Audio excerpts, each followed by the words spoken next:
saaxiibayaal soo dhawaada galabta waxaan ku suganahay buur ka mid ah buuraha ugu caansan Soomaaliland ee ku taala gobolka Sanaag gaar ahaan waqooyiga buuraleyda gobolka Sanaag buurtan waa buurta Daalo oo aan dhowr jeer hore imi maanta ayaan doonayaa maadaama maalintii hore aanan u chance-in muuqaal faahfaahsan ka duubo in muuqaal qurux badan oo guud ahaan buurta oo bilaa eeryaama aan idin duubo saddex qodob oo kaliya ayaan focus ka saar doonaa maanta hadii la ka dhigo number 1 qodobka koowaad wuxuu noqon doonaa dhirta ay caan ku tahay gobolka Sanaag gaar ahaan buurtan Daalo sidoo kale dalxiisayaal intee leeg ayaan eegi doonaa bal inay yimaadaan sanadkiiba hal mar sidoo kale focuskeena maanta saari doonaa hadii la ka dhigo qodobka saddexaad oo aasaarta iyo macdinta laga helo buurtan Daalo muuqaal aad iyo aad qurux badan ayaad halkan ka daawan doontaan dalxiisayaasha halkan iman doona maxay ku iman karaan gaadiid noocyo ayaa buurtan lagu yimaadaa si aad waqtigaaga firaaqada ugu qaadato ayaan iyaduna sidoo kale eegi doonaa deegaano aad iyo aad fara badan ayaa halka imka laaga hoostiisa inooga muuqda deegaanada waxa kamid ah Madar Mugle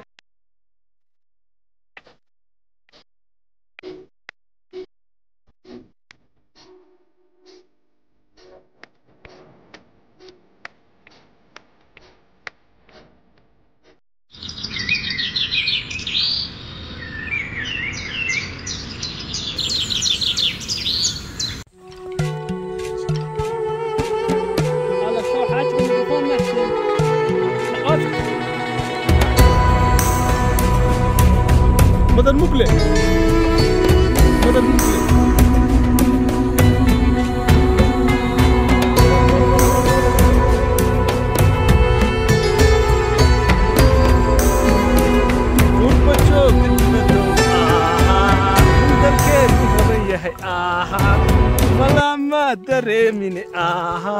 marka gudirir guyaad helo kaalay soo dalxiiso kaalay daltagada iskaga bi kadibado intalkeenu hodan yahay malama dareemine kolka dirir guyaad helo kaalay soo dalxiiso kaalay daltagada iskaga bi kaalay soo dalxiiso kaalay daltagada iskaga bi buurta Daalo waxay hooy u tahay noocyo badan oo dhir iyo duurjooga oo ay ka mid yihiin dhirta qadiimiga ah sida dayibka oo ah geed laga heli karo kaliya meel aad u yar oo ku yaala geeska Afrika sidoo kale waxa laga heli karaa geedo ay ka mid yihiin xorka iyo maydiga oo iyaguna ah laba geed oo ka mid ah beejada isla markaana laga heli karo buuraleyda gobolka Sanaag oo kaliya dhir ka baxda adduunka oo dhan halkan oo kaliya waxa ka mid ah geedkan dayibka imika dad inaga qaadqaatay oo dhul kale oo Soomaaliland goobo kala gedsan loo hargeysa lagu beeray waan ku arkay laakiin sida rasmiga ah geedka dayibka la yiraahdo oo imka geedka dhirtaas halka ka wada muuqda iyo geedkaas cadaanka ah ee ubaxa cad leh waxa la yiraahdaa waxay ka baxaan Daalo oo kaliya imika hadaad ku qorto internetka ama Wikipedia dhulka waad keenaysaa dhir u khaasa buuraleydan Daalo bay ka mid yihiin labada geed waxaana la sheegaa ilaa 10 geed oo aan ka bixin dhulka kale inay halka ku yaaliin cadeedo waa hadde mana hadde dhulka Soomaaliyeed oo kaliya dhulka oo caalamka oo dhanba ayaba dhirtaas caan ku tahay halkan kaliya environment-iga iyo deegaanka ayaad ka garan kartaa inay halkan dhir gaar ah leedahay ilaa 10 geed baa buurta Daalo sidoo kale waa mid ka mid ah buuraha ugu dhaadheer dalka guud ahaan Soomaaliland iyadoo oo gaaraysa in ka badan 2400 oo mitir quruxda dabiiciga ah ee buurtan waxaa ka mid ah daaqsimeed cagaaran dooxooyin qoto dhaadheer iyo dhir kala duwan oo aad u qurux badan taasoo ka dhigaysa meel dalxiiska ku fiican inta dhulka ka sarreeyay baan oran karnaa wallahi halkan horta halkan taaganahay waa laagi waa halka ugu dheer halka xeebta bay naga xigta maaga kaas naga dheer may halkan waxay buurta ugu dheer horta buurtan waa buurta ugu dheer dhulka Soomaalida waa buurtii surud halkan bay ku dhamaataa markeeda hore meesha cabirka ugu sareeya laga qaadaana waa buurta Shindibris oo halka ku taalo marka la cabirayo oo la leeyahay buur surud xagaa ugu dheer halkaas la cabiraa buurtan surud waxa ka soo bilaabantaa Ethiopia halkan waa aftintii laagana ay taaganahay waa buuraleyda aftinteeda halka ku dhamaanaysay way macnaha waxa ka xiga xeebti way taqaadina buurunta badan waxay ku xidhan yihiin xeebaha oo buur walba xeeb ku afkooda buurta surud halkaas imika taas ma dheera laakiin halkan naga xigto oo la shimbibiris ayaa ta ugu dheer ah oo lagu cabiro dharka marka way dheer tahay dalxiisayaasha halkan yimaada laagagan markay imanayaan oo kale halkan mooyaane meelo kale oo ay iman karaan sida laagaalka ka muuqda kale halkan nooga muuqda meelo kala duwan ay iman karaan mana jirin intana kaliya unba dadku yimaadaan horta waa dalxiisayaashu halkan horta waa daalo waa amcaan waa halka ugu caansan bartan baa laakiin waa jira dhul ka qurux badan laakiin aan ka caansanayn imika shimbibirista aan ku sheegayo shuuxshuux ku taal gaacid baa ku soo xigta waa goobaha ugu qurux badan labaduba way qurux badan halkan marka laga dhaadhaco tan inoogu soo horeysa waa Madarmuge xere libaax oo meelkaas xere libaax rugay maxay tahay ceeldibir waa goobaha qurux badan laakiin halka waxa loo yimaadaa prime ahaan bay waxay tahay meel caan ah oo dhulka ka wada garanaya dadka Soomaaliya imika markuu daalo markiiba waxa ama meelaha ka qurux badnaato ama ka horta waynu halkan yimaado laakiin gobol sanaag wada qurux badan buurahan aad bay qurux badan aasaarta laga helo buurta daalo iyo gobolka sanaag waxaa lagu naanaysaa gobolka awoowayaasha waxaanu leeyahay xabaalo qadiimi ah sidoo kale buurta daalo oo ah buurta aynu maanta ka warramayno waxay leedahay taalooyin hidda iyo dhaqanka ah oo laga heli karo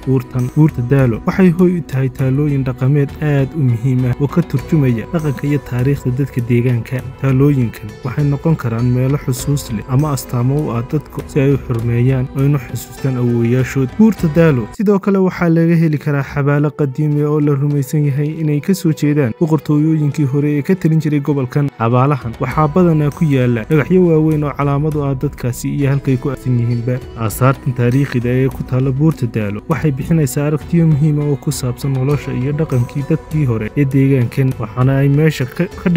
ka dhigtaan goobo aad u muhiim ah oo taariikhi ah oo ka soo jeedo goobo aad u muhiima oo soo jiidan kara cilmi-baarayaasha iyo dalxiisayaasha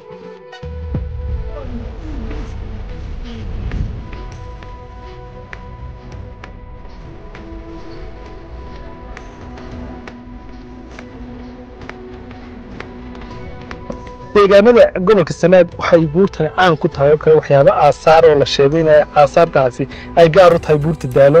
wax ma iga sheegi kartaa aasaarta ay caan ku tahay waa ka sheegi kartaa gobolka sanaag oo dhan baa aasaara mayd baa sheekh saxaq ku aasan yahay waxa la yahay gobolkii awoowayaasha hadda reer sheekh saxaq asteediisii inaan halkan hadaynu wada dhaqaaqno jidkan halkan ka daadiyay ku wada aasan yihiin sheekh Samaroon halku ku aasan yahay soo kale sheekhi daarood isaguna wuxuu ku aasan yahay jiidalmada dheer xageneed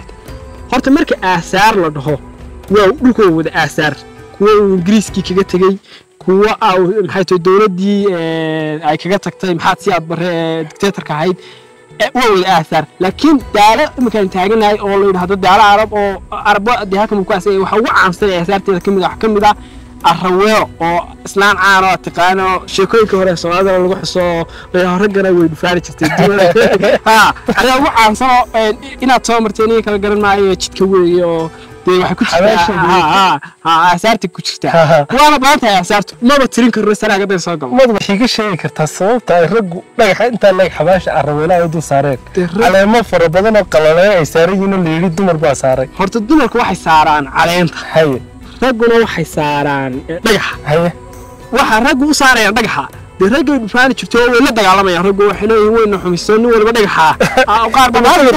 halka dhanka si qaado gaariga si saarto halka ku tuura dumarkuna waxay leeyihiin waan taageersanayo waliba dumarkii dambe imika waa kan kacdo yar oo media ka jira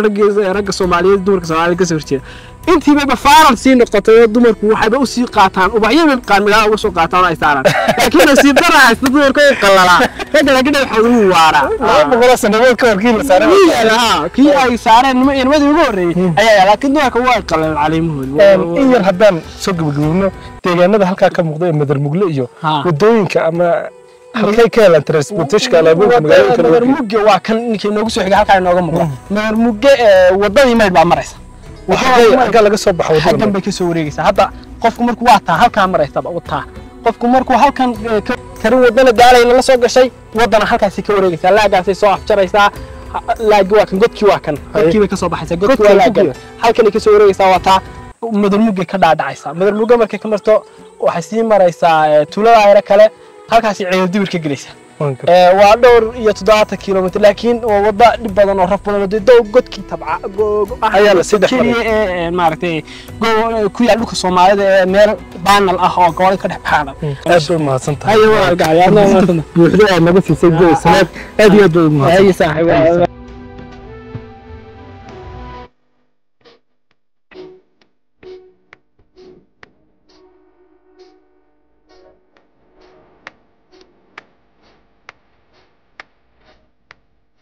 Buurta Daalo waa mid ka mid ah goobaha ugu caansan ee ku yaala Somaliland gaar ahaan gobolka Sanaag. Quruxda dabiiciga ah, cimilada wanaagsan iyo taariikhda dheer ayaa ka dhigaysa Buurta Daalo meel soo jiidata dalxiisayaasha gudaha iyo dibadda. maxamed waa nin ka mid ah qurba jooga Somaliland isla markaana ka yimi wadanka Mareykanka gaar ahaan magaalada Minneapolis sidoo halkan ii sheegay wuxuu halkan ku yimi uu ka soo boqolay magaalada Hargeysa si uu dalxiiska ugu soo qaato waqtigiisa firaaqada magaalada Cerigabo gaar ahaan Buurta Daalo iyo deegaano kala badan waa ka mid tahay Madamugle iyo Gaacid sidoo kale wuxuu aad iyo aad u danaynayaa inuu maro dowga tabca oo aanu hore u marin maxamed soo dhaweey walaalo ama santahay maxamed halkan marka soo gaadhay maxaa dareentay wallahi marka soo gaaray waxaan dareemay waan yaabay horta agaan meel qurux badan dhir aan weligay arag meel kamida wadamada Soomaaliya degto iyo dhulka degto meelaha kale ma baa qubnaha ugu quruxda badan ma islahayd maxamed oo meel kamida ama ayaa wadanka ku taalo sidan oo kale may ismalahayn waxa sida wadanku waa tamaaman soo saxar kii marka meesha soo galnay waxaan dareemay wallahi qurux badan meelahaas wallahi meel kasta daawanaya ama daafaad dunida ka daawanaya iyaga maxaad leedahay waxaan leeyahay imaada arka wadanku ballaaran yahay maaha inta la soo duubaan marka Mareykanka joogna waxaan noo soo dhigaa Hargeysa iyo intaas dhulkaas jira imaada soo arka soo raaca waxaan furanaya channel dalxiisa YouTuber dalxiisa ayuu doonayaa inuu noqdo maxamed channelkaaga magaciisa wad noo sheegi doontaa marka sameysay insha Allah subscribe tigana linkigiisa wad soo dhigi doonaa oo saar aad u mahadsantii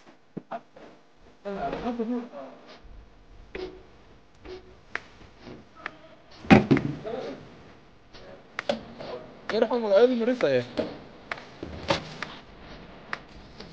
يا اللي بيقول كبير والله يا مش هو يرميو أنت جاي نقولش لي كده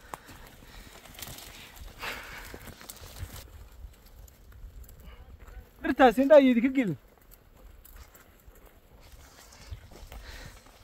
وبيرح مين كلمة